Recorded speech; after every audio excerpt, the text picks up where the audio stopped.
नमस्कार दोस्तों, मैं Gaurav Singh, faculty of psychology, Jugal sir online platform पर आपका हार्दिक स्वागत करता हूं, अभिनंदन करता हूं। दोस्तों, मनोविज्ञान की इस सीरीज में जहां हमने पहले पढ़ा था एक्शन रिसर्च या क्रियात्मक अनुसंधान, और आज हम एक बहुत ही रोचक चैप्टर के बारे में बात करने जा रहे हैं जिसके अंतर्गत एग्जाम में एक या दो क्वेश्चन निश्चित रूप से देखने को मिलते हैं। पेडागोजी का, शिक्षा शास्त्र का चैप्टर है और आज हम बात करेंगे मापन व मूल्यांकन के संदर्भ में। तो हेडिंग ले लीजिएगा, मापन एवं मूल्यांकन। आज हम बात करेंगे मापन एवं मूल्यांकन के संदर्भ में, मेजरमेंट एंड इवैल्यूएशंस। तो एग्जाम के बिहाफ पे बात करें तो 1 से 2 क्वेश्चन का वेटेज यहां से बनता है। कम से भी कम एग्जाम में 1 क्वेश्चन मापन और मूल्यांकन में से देखने को मिलता है और 2 क्वेश्चन भी पूछे जा सकते हैं। अब अपन मापन और मूल्यांकन को केवल एक लाइन में समझने का प्रयास करेंगे उदाहरणों की सहायता से। फॉर एग्जाम्पल, जैसे हम मानते हैं कि एक राम नाम का बालक है और उस राम नाम के बालक की लंबाई 6 फीट है, तो हम कहेंगे कि ये 6 फीट तो उसकी लंबाई का क्या हो गया, मापन। और अगर हम कहते हैं कि राम की लंबाई अच्छी है तो ये उसकी लंबाई का क्या हो गया, मूल्यांकन। जैसे फॉर एग्जाम्पल, आपने 4 लीटर दूध लिया, तो 4 लीटर दूध तो इसका क्या हो गया, मापन। और आपने कहा कि दूध प्योर है, शुद्ध है, ये दूध का क्या हो गया, मूल्यांकन। ये दूध का क्या हो गया, मूल्यांकन। एक बच्चे के गणित में 100 में से 90 नंबर आए, तो ये 100 में से 90 नंबर आना तो उसका क्या हो गया, मापन। और आपने कहा कि ये बच्चा गणित में प्रतिभाशाली है, तो ये इस बच्चे का क्या हो गया, मूल्यांकन। तो देखे दोस्तों, आपने कहा कि राम की लंबाई 6 फीट है, तो 6 फीट तो मापन, लेकिन राम की लंबाई अच्छी है, यह उसका मूल्यांकन। 4 लीटर दूध, ये तो हो गया मापन, लेकिन दूध प्योर है, यह हो गया उसका मूल्यांकन। गणित में किसी बच्चे के 100 में से 90 नंबर आए, ये तो हो गया 90 नंबर तो मापन, और वो बच्चा गणित में प्रतिभाशाली है, ये उसका हो गया मूल्यांकन। तो यहां पर आप दोस्तों एक चीज को बहुत अच्छे तरीके से समझ के चलना कि मापन से ये पता चलता है कि कोई भी वस्तु कितनी है, यानी कि मापन किसी भी वस्तु की क्वांटिटी को प्रदर्शित करता है, जबकि मूल्यांकन के द्वारा यह पता चलता है कि कोई भी वस्तु कैसी है। यानी कि मूल्यांकन किसी भी वस्तु की क्वांटिटी के साथ साथ उसकी क्वालिटी को भी प्रदर्शित करता है। तो मापन का अर्थ केवल और केवल क्वांटिटी दिखाना है, जबकि मूल्यांकन में क्वांटिटी के साथ साथ क्वालिटी को भी जब इंक्लूड कर लिया जाता है तो वो मूल्यांकन के अंतर्गत आता है। मापन से पता चलता है कि कोई वस्तु कितनी है और मूल्यांकन से पता चलता है कि कोई वस्तु कैसी है। आप चाहें तो इसका स्क्रीनशॉट ले सकते हैं। आई होप आपने स्क्रीनशॉट ले लिया होगा। और अब बढ़ते हैं आगे की ओर।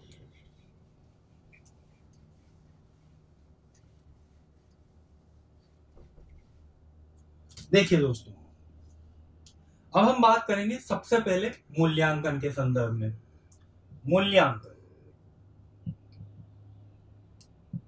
मूल्यांकन 2 शब्दों से मिलकर बना है, मूल्य प्लस अंकन।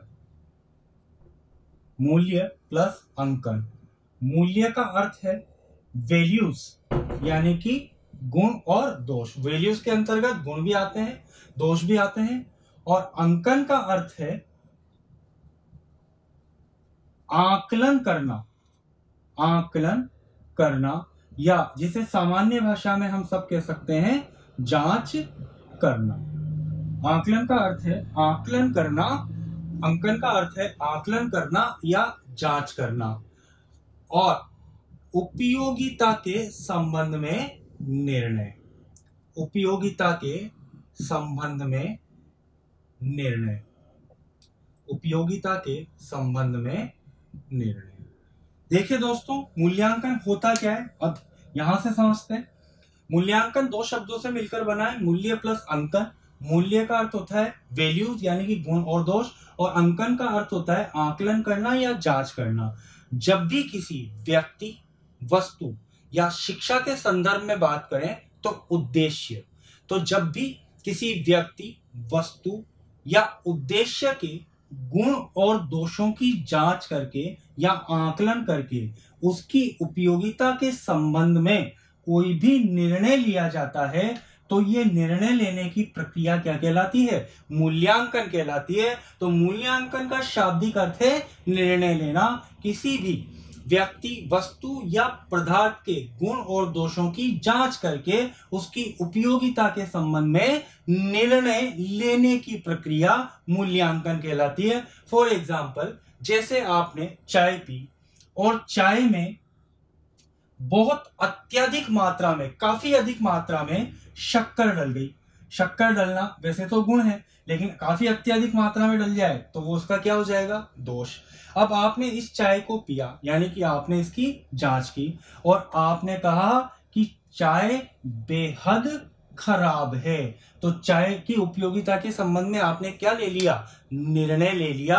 और ये निर्णय लेने की प्रक्रिया ही क्या कहलाती है, मूल्यांकन कहलाती है। शिक्षा के संदर्भ में बात करें तो किसी बच्चे के, उसी एग्जाम्पल को रिपीट करते हैं, 100 में से 90 नंबर आए, तो 100 में से 90 नंबर आना तो उसका क्या हो गया, गुण। और 100 में से 90 नंबर आए, इसका पता आपको कब चला, जब आपने उसकी क्या ली, परीक्षा, यानी कि आपने उसकी क्या की, जांच की। और फिर आपने ये निर्णय लिया कि उपरोक्त बच्चा गणित में प्रतिभाशाली है, ये उसका क्या हो जाएगा, मूल्यांकन हो जाएगा। तो मूल्यांकन के अंतर्गत किसी भी व्यक्ति, वस्तु या उद्देश्य को मूल्य प्रदान करके उसकी उपयोगिता के संबंध में निर्णय लिया जाता है। मैं इसको लिख देता हूं, एक बार आप फिर इसका स्क्रीनशॉट ले लीजिएगा।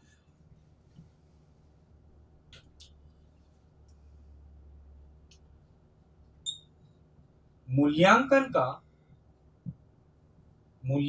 का शाब्दिक अर्थ, मूल्यांकन का शाब्दिक अर्थ किसी व्यक्ति, वस्तु या उद्देश्य को, जब शिक्षा के संदर्भ में बात करेंगे तो शिक्षा के उद्देश्य होते हैं, उनका भी मूल्यांकन किया जाता है। किसी व्यक्ति, वस्तु या उद्देश्य को मूल्य प्रदान कर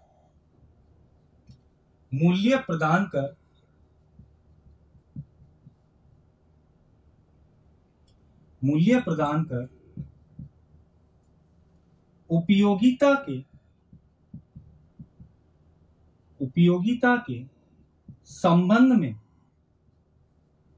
संबंध में निर्णय लेने की प्रक्रिया से है।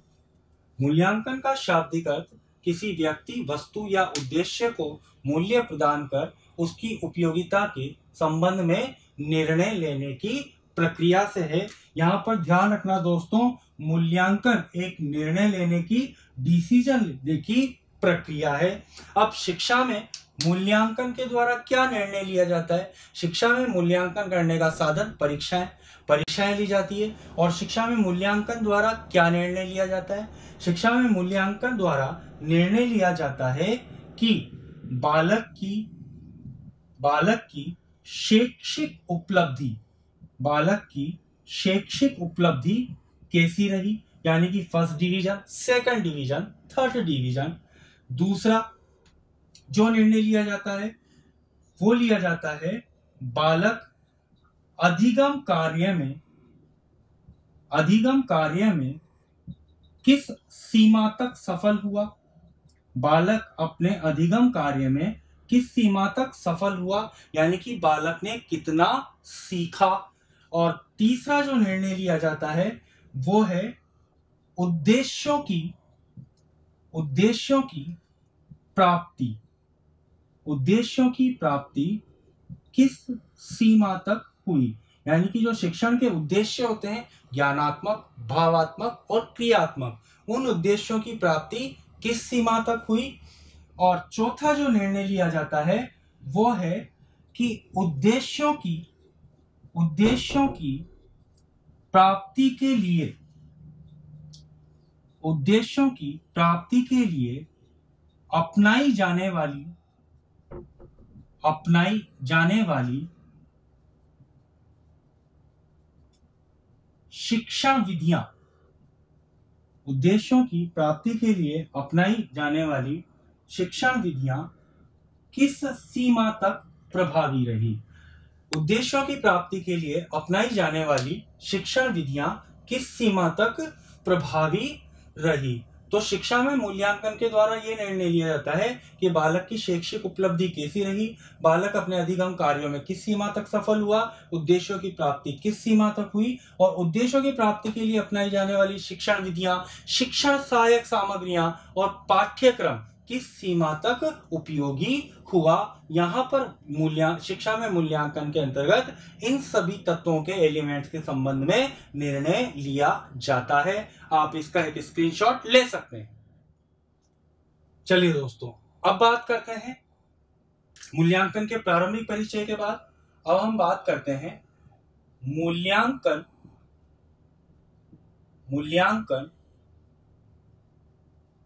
प्रक्रिया की सोपान, यानी कि मूल्यांकन की प्रक्रिया के सोपान या स्टेज। और मूल्यांकन की प्रक्रिया के कितने सोपान होते हैं दोस्तों, याद रखना, मूल्यांकन की प्रक्रिया के सोपान होते हैं 3। और मूल्यांकन की प्रक्रिया के ये 3 सोपान किसने बताए हैं, ये बताए हैं ब्लूम ने। तो ब्लूम के अनुसार मूल्यांकन की प्रक्रिया के 3 सोपान होते हैं। और शिक्षा जगत में मूल्यांकन की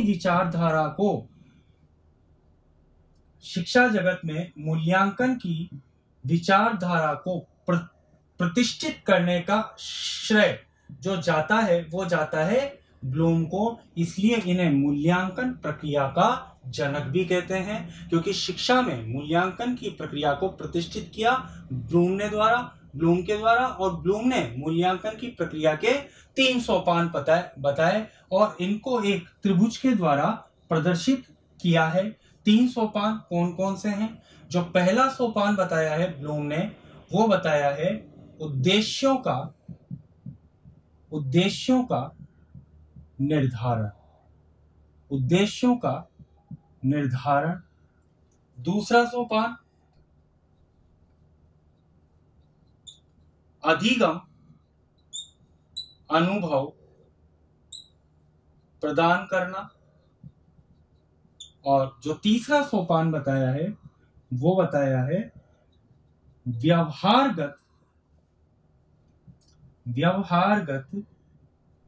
परिवर्तन की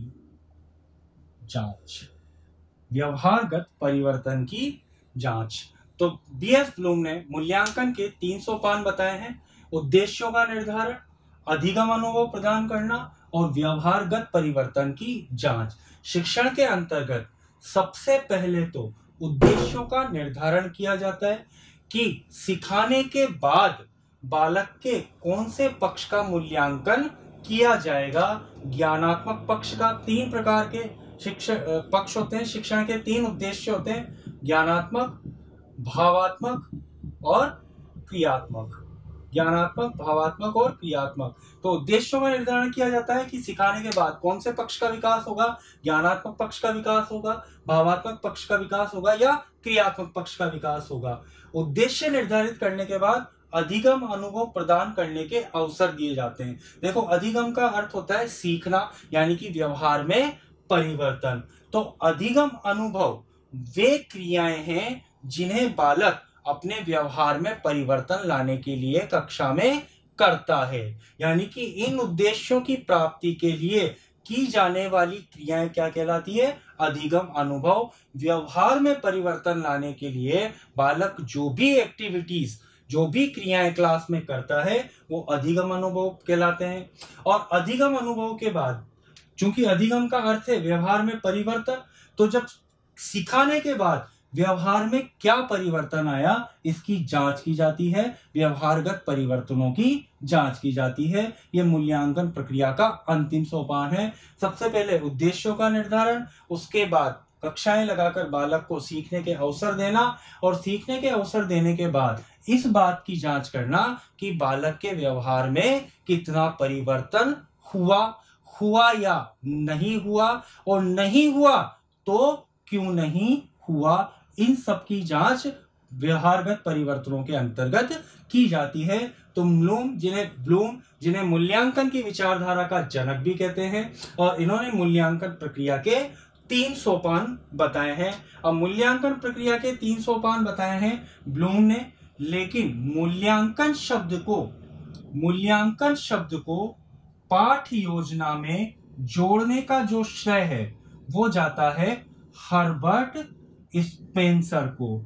हर्बर्ट ने अपनी पंचपदीय प्रणाली में 5 पद बताए हैं, और मूल्यांकन शब्द को पाठ योजना में जोड़ा हर्बर्ट स्पेंसर ने, जबकि मूल्यांकन की विचारधारा के या मूल्यांकन की जो प्रक्रिया के जनक है वो कहलाते हैं BS ब्लूम, और जबकि मूल्यांकन को पाठ योजना में जोड़ा गया हर्बर्ट स्पेंसर के द्वारा। आप चाहें तो इसका स्क्रीनशॉट ले सकते हैं। नेक्स्ट दोस्तों, बात करते हैं मापन। देखिए, मापन क्या है? मापन का अर्थ है किन्हीं स्वीकृत नियमों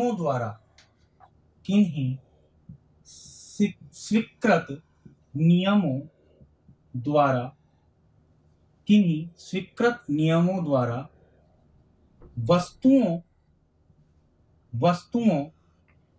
व घटनाओं को अंक प्रदान करना।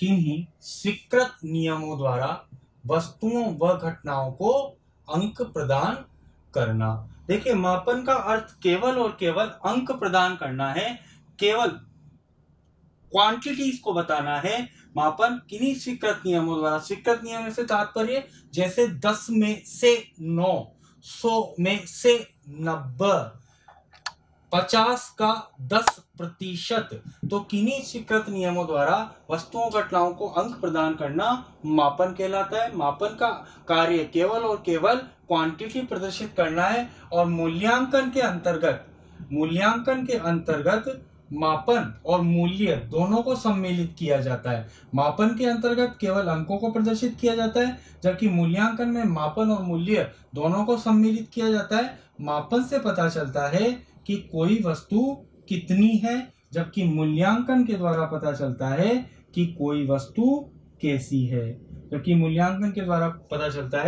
कोई वस्तु कैसी है। तो मूल्यांकन में मापन और मूल्य दोनों को सम्मिलित किया जाता है। मापन से पता चलता है कि कोई वस्तु कितनी है, जबकि मूल्य से पता चलता है कि उसकी वैल्यूज, उसकी क्वालिटी कैसी है। तो मूल्यांकन में मापन प्लस मूल्य दोनों को सम्मिलित किया जाता है। अब बात करते हैं अपन अगले मापन और मूल्यांकन के अगले टॉपिक के संदर्भ में। देखिए, यहां से क्वेश्चंस आने की पॉसिबिलिटी सर्वाधिक मात्रा में होती है, और ये जो है वो टॉपिक है अच्छे मूल्यांकन की विशेषताएं, अच्छे मूल्यांकन की विशेषताएं। देखिए दोस्तों, शिक्षा में मूल्यांकन करने का साधन क्या है? शिक्षा में मूल्यांकन करने का साधन परीक्षाएं हैं, और परीक्षाएं अच्छी हो तो मूल्यांकन भी अच्छा होगा, और परीक्षाएं अच्छी हो इसके लिए आवश्यक है कि परीक्षण पत्र भी अच्छा हो। परीक्षण पत्र अच्छा होगा तो परीक्षाएं अच्छी होगी, परीक्षाएं अच्छी होगी तो मूल्यांकन भी अच्छा होगा। तो एक अच्छे मूल्यांकन के लिए एक अच्छे परीक्षण पत्र की आवश्यकता होती है, और एक अच्छे परीक्षण पत्र में कौन कौन सी विशेषताएं होनी चाहिए हम इसके संदर्भ में चर्चा करेंगे। तो एक अच्छे परीक्षण पत्र की जो सबसे पहली विशेषता है वो है वैधता। वैधता का अर्थ है परीक्षण मात्र उसी उद्देश्य की पूर्ति करे। परीक्षण मात्र उसी उद्देश्य की पूर्ति करे जिसके लिए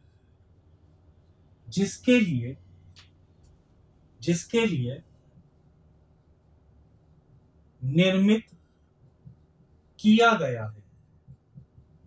परीक्षण मात्र उसी उद्देश्य की पूर्ति करे जिसके लिए निर्मित किया गया है। अगर परीक्षण मात्र उसी उद्देश्य की पूर्ति करता है जिसके लिए निर्मित किया जाता है तो परीक्षण वैध परीक्षण कहलाता है। जैसे फॉर एग्जाम्पल, आपको कक्षा 10 के बालकों की शैक्षिक उपलब्धि का मूल्यांकन करना है।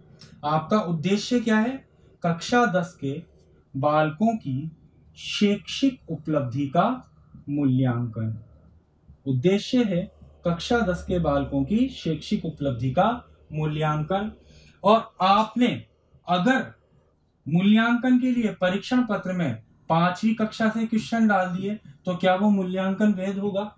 क्या वो उसी उद्देश्य की पूर्ति कर रहा है जिसके लिए निर्मित किया गया था? बिल्कुल नहीं। आपका उद्देश्य था कक्षा 10 के बालकों की शैक्षिक उपलब्धि का मूल्यांकन करना। तो प्रश्न पत्र में 10वीं के पाठ्यक्रम में से ही प्रश्नों का समावेश अगर किया जाता है तो वो परीक्षण वैध परीक्षण होगा। अगर आपने 5वीं क्लास के क्वेश्चन डाल लिए तो ये उसी उद्देश्य की पूर्ति नहीं कर रहा जिसके लिए निर्मित किया गया था, क्योंकि आपका उद्देश्य था कक्षा 10 के बालकों की शैक्षिक उपलब्धि का मूल्यांकन। और वहीं अगर आपने 12वीं कक्षा के क्वेश्चन डाल दिए तब भी ये उसी उद्देश्य की पूर्ति नहीं कर रहा जिसके लिए निर्मित किया गया था, क्योंकि आपका उद्देश्य था कक्षा 10 के बालकों की शैक्षिक उपलब्धि का पता लगाना।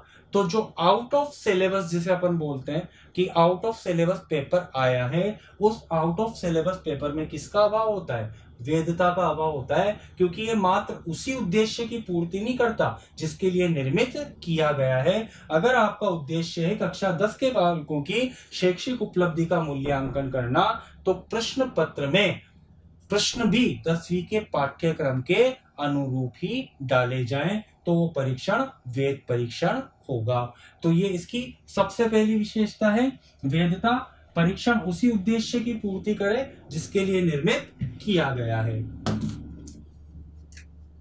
दूसरी जो विशेषता है वो है विश्वसनीयता। रिलायबिलिटी एंड विश्वसनीयता का अर्थ है परीक्षण को भिन्न भिन्न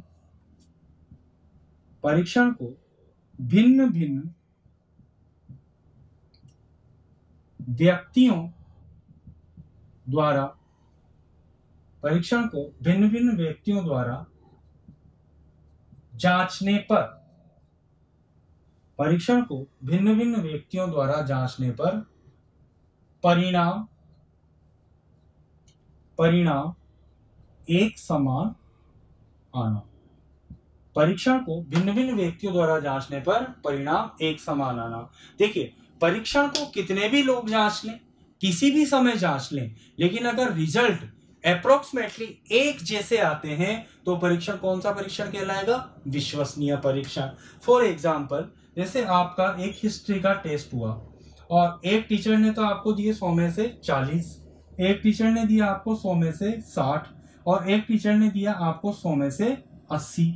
एक ने 100 में से 40 मार्क्स, एक ने 100 में से 60 और एक ने 100 में से 80 नंबर दिए। तो क्या यह परीक्षण विश्वसनीय परीक्षण है?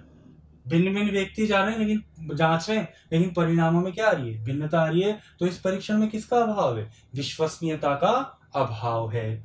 ठीक है, तो जो हमारी निबंधात्मक परीक्षाएं होती है उनमें अक्सर विश्वसनीयता का अभाव पाया जाता है, क्योंकि निबंधात्मक परीक्षाएं शिक्षक के व्यक्तिगत दृष्टिकोण से प्रभावित होती है, इसलिए शिक्षक द्वारा पक्षपात की संभावना बनी रहती है, इसलिए परिणामों में भिन्नता दिखाई देती है। तो निबंधात्मक परीक्षा में आपने देखा होगा हमेशा रीचेकिंग लगती रहती है, क्योंकि परिणाम बेहद अलग अलग होते हैं, डिफरेंट परिणाम होते हैं, क्योंकि वो व्यक्तिगत दृष्टिकोण से प्रभावित हो सकती है। जैसे फॉर एग्जाम्पल आपसे क्वेश्चन पूछा गया एग्जाम में कि स्वतंत्रता संग्राम में महात्मा गांधी के योगदान का वर्णन कीजिए। अब आप महात्मा गांधी के विरोधी हैं। महात्मा गांधी के अंदर सब अच्छी चीजें थोड़ी भी थी, उनके अंदर कुछ कमियां भी थी। भगत सिंह की फांसी के संदर्भ में उन्होंने कोई बात नहीं की और भी काफी सारी कमियां थी, काफी अहंकारी भी थे वो। जब कहा गया असहयोग आंदोलन जब स्थगित किया गया, चरम सीमा पर था, तो उनसे बोला गया कि आपने गलत कदम उठाया, तो उन्होंने स्टेटमेंट दिया कि मैं हिंदुस्तान की बालू से असहयोग आंदोलन से भी बड़ा आंदोलन खड़ा कर दूंगा। तो किसी भी उनकी लोकप्रियता के आगे वो किसी को आने नहीं देते थे। भगत सिंह नाम का एक लड़का जिसकी लोकप्रियता 1925 से 30 तक जबरदस्त थी और उसकी लोकप्रियता से गांधी जी काफी चिढ़े हुए थे, इसलिए किसी भी तरह की बात उन्होंने लॉर्ड इरविन से इरविन समझौते के वक्त नहीं की। तो ऐसे कुछ चीजें हैं। और गांधी जी किसी भी आंदोलन को जब अपने चरम पे होता था तब उसे बिना किसी रीजंस के समाप्त कर देते थे। तो ये काफी सारी चीजें हैं जो गांधी जी के व्यक्तित्व के नकारात्मक पक्ष को दर्शाती हैं। अब मान लीजिए कि आप गांधी जी के आलोचक हैं और आपने गांधी जी के बारे में सब ये लिखा कि उन्होंने भगत सिंह के फांसी के संदर्भ में कोई बात नहीं की, वो आंदोलन को समय से पूर्व खत्म कर देते थे, उन्होंने क्रांतिकारियों को कोई तवज्जो नहीं दी, तो पाकिस्तान को लेकर उन्होंने जो है पाकिस्तान के विभाजन को के लिए भी उन्हें भी जिम्मेदार माना जाता है, और आपने सब गांधी जी के अगेंस्ट लिख दिया। लेकिन जांचने वाला गांधी जी का भगत निकल आया, वो गांधी जी का फैन था। तो जैसे आपकी कॉपी देखेगा, अच्छा गांधी जी के बारे में ऐसा, रुक जा तू, नंबर तो आने चाहिए थे आपके 60 पर वो आपको कितने देगा? 40। वहीं आपकी जिसने कॉपी जांची, आपके भाग्य से सौभाग्य से वो गांधी जी का प्रशंसक निकल आया, सॉरी गांधी जी का आलोचक निकल आया आपकी तरह। तो जैसे उसने आपकी कॉपी देखी उसका तो दिल गार्डन गार्डन हो गया, और क्या लिखा है बच्चे ने, गांधी जी की क्या आलोचना करी है। नंबर तो आने चाहिए थे 60, लेकिन वो आपको कितने देगा? 80 नंबर देगा। तो जो निबंधात्मक परीक्षाएं होती है वो शिक्षक के व्यक्तिगत दृष्टिकोण से प्रभावित होती है, इसलिए निबंधात्मक परीक्षाओं में विश्वसनीयता का प्राय अभाव पाया जाता है। अब चलते हैं अपन अगली विशेषता की ओर।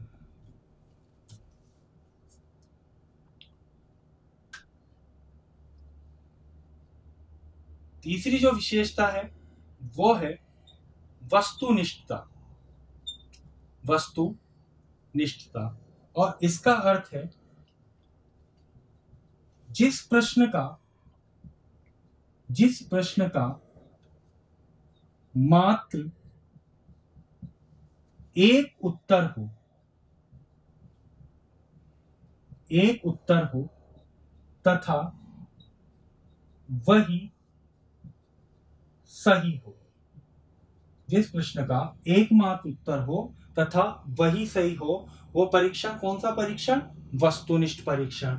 जैसे फॉर एग्जाम्पल अगर आपसे पूछ लिया जाए कि कोटा जिला स्थित है, कोटा जिला स्थित है एक ऑप्शंस हैं, ए कोटा संभाग, बी राजस्थान, सी भारत और डी एशिया महाद्वीप। एशिया महाद्वीप। तो उपरोक्त प्रश्न का सही आंसर क्या होगा? कोटा जिला स्थित है कोटा संभाग में, राजस्थान में, भारत में या एशिया महाद्वीप में? इस प्रश्न में वस्तुनिष्ठता का अभाव है क्योंकि उपरोक्त प्रश्न के चारों ही आंसर सही हैं। कोटा जिला कोटा संभाग में भी स्थित है, राजस्थान में भी स्थित है, भारत में भी स्थित है और एशिया महाद्वीप में भी स्थित है। इसलिए इस प्रश्न के अंतर्गत किसका अभाव है? वस्तुनिष्ठता का अभाव है। अपन ने यहाँ पर पढ़ा कि जिस प्रश्न का मात्र एक उत्तर हो तथा वही सही उत्तर हो, वो परीक्षण कौन सा परीक्षण कहलाता है? वस्तुनिष्ठ परीक्षण कहलाता है।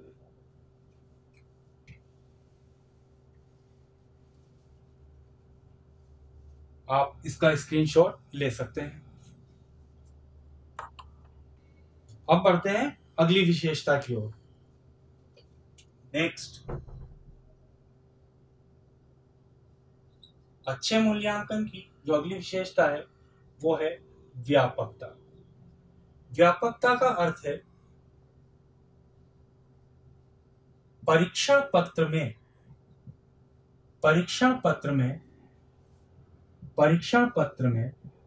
संपूर्ण पाठ्यक्रम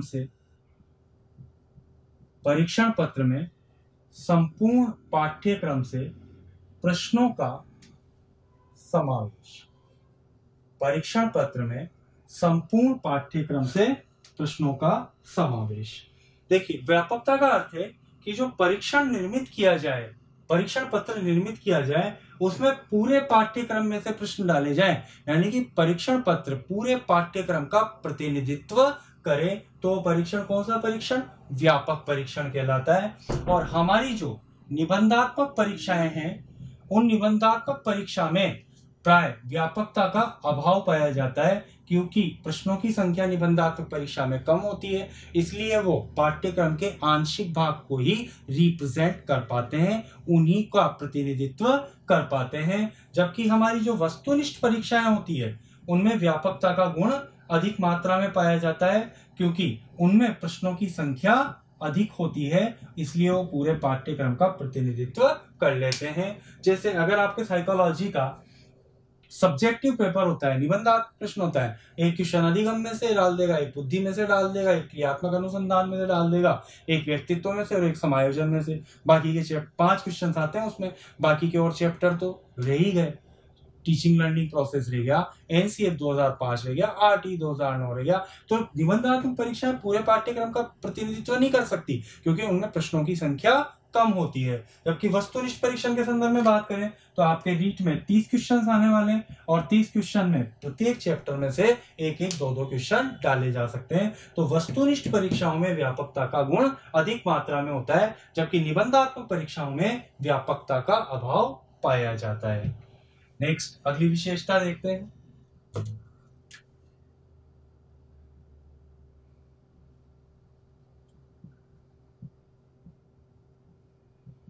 विभेदकारिता। और विभेदकारिता का अर्थ है परीक्षण ऐसा हो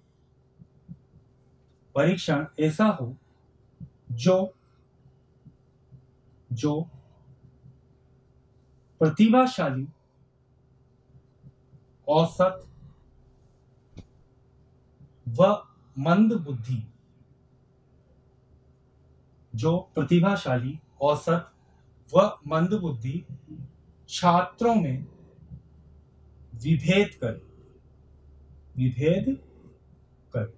देखिए, विभेदकारिता का अर्थ है कि परीक्षण ऐसा हो जो प्रतिभाशाली, औसत व मंदबुद्धि छात्रों में विभेद करे। यानी कि परीक्षण पत्र में कुछ प्रश्न कठिन डाले जाएं, कुछ प्रश्न सामान्य डाले जाएं और कुछ प्रश्न सरल डाले जाएं।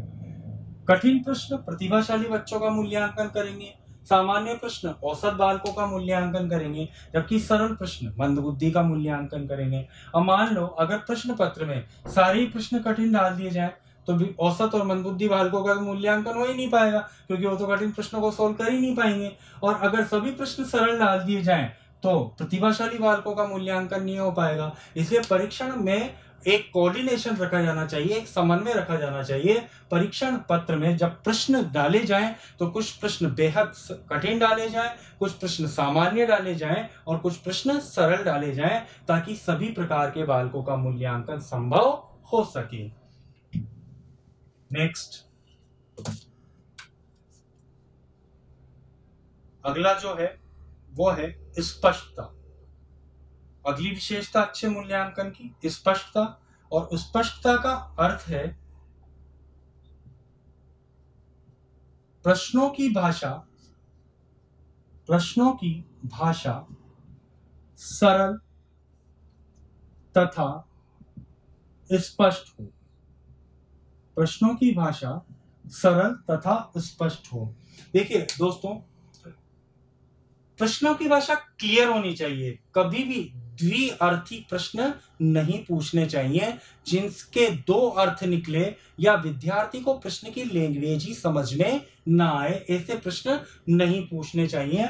फॉर एग्जाम्पल, अगर पूछ लिया कि सेल का अर्थ क्या है, सेल का अर्थ क्या है, तो सेल का अर्थ किसके संदर्भ में पूछा जा रहा है? ये द्विअर्थी क्वेश्चन है। इसमें ये निर्धारित नहीं हो रहा कि आप सेल किसके संदर्भ में पूछ रहे हो। अगर अंग्रेजी के संदर्भ में बात करें तो सेल का अर्थ जेल होता है, सेल का अर्थ मोबाइल भी होता है। साइंस के अर्थ में बात करें तो सेल का अर्थ कोशिका होता है। फिजिक्स के संदर्भ में बात करें तो सेल का अर्थ सेल होता है। तो यहाँ पर द्विअर्थी प्रश्न बन रहा है। प्रश्न निर्धारित नहीं है कि किसके संदर्भ में सेल की बात की जा रही है। तो इस प्रश्न में स्पष्टता का अभाव है, यानी कि प्रश्न कभी भी द्विअर्थी ना हो और प्रश्नों की लैंग्वेज कभी भी क्लिष्ट ना हो, ताकि बच्चे को आसानी से समझ में आए। और इसकी अंतिम जो विशेषता है एक अच्छे मूल्यांकन की, वो है व्यवहारिकता। व्यवहारिकता का अर्थ है प्रश्न पत्र ऐसा हो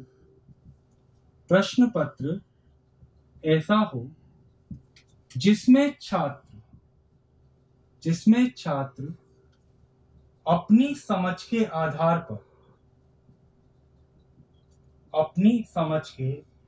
पर उत्तर दे सकें। प्रश्न पत्र ऐसा हो जिसमें छात्र अपनी समझ के आधार पर उत्तर दे सकें। वो परीक्षण कौन सा परीक्षण? व्यवहारिक परीक्षण कहलाता है। यानी कि उस परीक्षण में वो बच्चा अपना व्यूज दे सके, अपनी कल्पना शक्ति का, अपनी चिंतन शक्ति का प्रयोग कर सके, वो व्यवहारिक परीक्षण कहलाता है। और व्यवहारिकता का गुण निबंधात्मक परीक्षाओं में अधिक मात्रा में देखने को मिलता है, क्योंकि वहां पर बालक अपनी समझ से उत्तर देता है। जैसे आप लोग निबंधात्मक परीक्षाओं में उत्तर देते हैं कि महात्मा गांधी के योगदान को अपने शब्दों में लिखिए, 1857 की क्रांति में रानी लक्ष्मीबाई के कार्यों पर प्रकाश डालिए, फिर आप टॉर्च लेके प्रकाश डालते हैं। तो वो सब जो है वो किसके अंतर्गत आता है? व्यवहारिक परीक्षण के अंतर्गत आता है, जिसमें बालक अपने व्यूज के आधार पर, अपनी अंडरस्टैंडिंग के आधार पर, अपनी कल्पना शक्ति का, अपनी चिंतन शक्ति का प्रयोग करते हुए उत्तर देता है। तो व्यवहारिकता का अभाव निबंधात्मक परीक्षाओं में अधिक मात्रा में देखने को मिलता है, जबकि व्यापकता और विश्वसनीयता का अभाव निबंध वस्तुनिष्ठ परीक्षणों में ज्यादा देखने को मिलता है। तो एक अच्छे मूल्यांकन के लिए एक अच्छा परीक्षण होना चाहिए, और एक अच्छे परीक्षण पत्र में निम्नलिखित 7 विशेषताएं होनी चाहिए: वेधता, विश्वसनीयता, वस्तुनिष्ठता, व्यापकता, विभेदकारिता, स्पष्टता और व्यवहारिकता। दोस्तों, निश्चित रूप से एक क्वेश्चन यहां से आने की पूरी संभावना होती है हर एग्जाम में। आप इसका स्क्रीनशॉट ले सकते हैं। उम्मीद करता हूं दोस्तों आपने इसका स्क्रीनशॉट ले लिया होगा। अब मापन और मूल्यांकन को हम आगे की क्लास में आगे बढ़ाएंगे। वहां पर हम पढ़ेंगे सतत और व्यापक मूल्यांकन, जो मूल्यांकन के अंतर्गत एक नवीन तकनीक है। इसके संदर्भ में हम कल चर्चा करेंगे। आज तक के लिए केवल इतना ही। धन्यवाद।